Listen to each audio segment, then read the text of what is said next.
Hi guys, welcome back to another video. This video is going to be all about what the quickest way to lose a client is. Now you're probably thinking, well, like I don't want to lose a client. Well, obviously you don't. You want to keep them for a long period of time, which a lot of SMMA owners really struggle to do.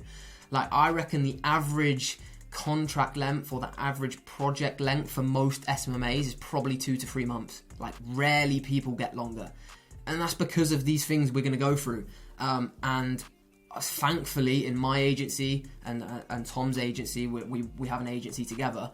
We have multiple contracts with clients which are 18 months, 24 months, 3 years. About 2 months ago we signed a 3-year contract, and that's because we don't fall under these things. And they're really, really quite obvious, to be honest, but people don't think about them and people don't put in the time to kind of work on what we're about to say. Number one is people overpromise and way underdeliver. So, and this is all down to the lead up to signing a client. Like they'll get on a cold call, they'll get on like a LinkedIn message or an Instagram message or even in the meeting and be like, oh, client, I can 10x your revenue in the next 3 months. Like give me a 3-month contract and I'm going to 10x your revenue. Like, but they're never going to be able to do that. It just doesn't work like that. Or I'm going to add 200k to your bottom line. And if I don't, you don't pay me. But then there's some freaky stuff in the contract and it's just goes pear-shaped. Like these over-promised contracts and just way under-delivering is what's setting you up for just complete failure. The best way, right? Say you're going to make a client 10 grand a month. Like you know that your ads bring in leads that they convert, or you can sell products for this client. It's going to bring in 10 grand a month. There's 3 options you can do there. You can tell them you're going to make them 10 grand a month.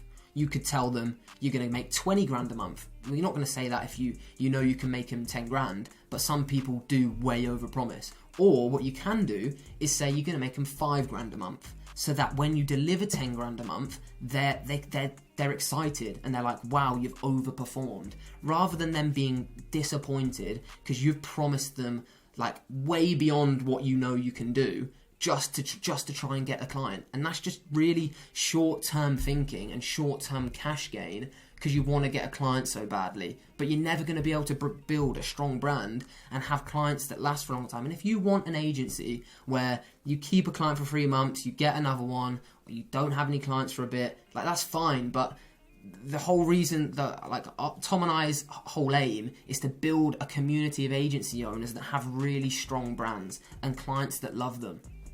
So number 2, this is probably the biggest one, guys, of how you lose a client flipping rapidly, and that's poor communication. Like a lot of business owners, a lot of agency owners, what they'll do is they'll get a client, onboard them, and the only time they'll speak to them is when they're billing them again and chasing them up for the next invoice. Like there's no communication on a daily basis, a weekly basis, a bi-weekly basis, and that's how you lose a client so quickly. It's just you need to keep that communication stream so your client knows exactly what's happening with their ad account, what's happening with their marketing, and what's happening at all times. And you need to be accessible, which is why outsourcing, it needs to be really careful with how I say this because it's such a taboo subject. But Tom and I are so against outsourcing. Like we really are. It just, especially when you're building your agency, and there's a massive difference between outsourcing and hiring a team that you know can deliver results for your clients and care for your clients. Like Tom and I, our joint clients are pretty much every single client of ours is a really good friend of ours now. And that's because we get on so well with them and they understand that we care about their business and in turn they care about us. And we'd never kind of disrespect that relationship by just handing it off to someone that doesn't have that same care and respect for them. But that's not to say like building a team super important, and scaling is still super important, but you can do that without just outsourcing it and having no care in the world.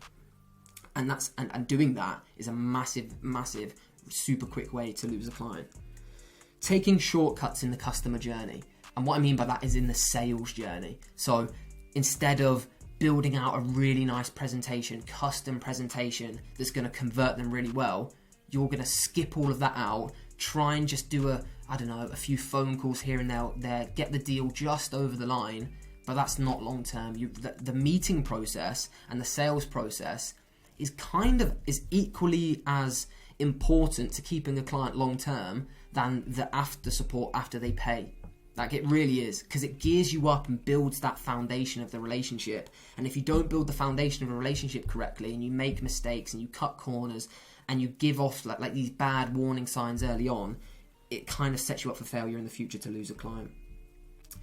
And the final one, very quick video, guys. The final one is not being 1000% transparent. If you aren't getting results, don't be blaming it on this, and everything else. Like, you need to be honest. And you need to be so truthful and come to the client with, not the problems, but come to the client with what's happening. Don't wait for the client to come to you and question what you're doing. You need to go to the client and say, right, this is the situation and this is what we're dealing with it. And every time you go to a client, don't just come with a problem, and don't just say, this isn't working, the audiences aren't working, the testing strategy, this and this. No, you need to come with a problem and you need to come with solutions, because they're paying you for a marketing strategy. They're paying you to be the marketing director of their business. And if you're just coming to them with problems, they're going to go to someone else to find the solution, because there's plenty of us out there.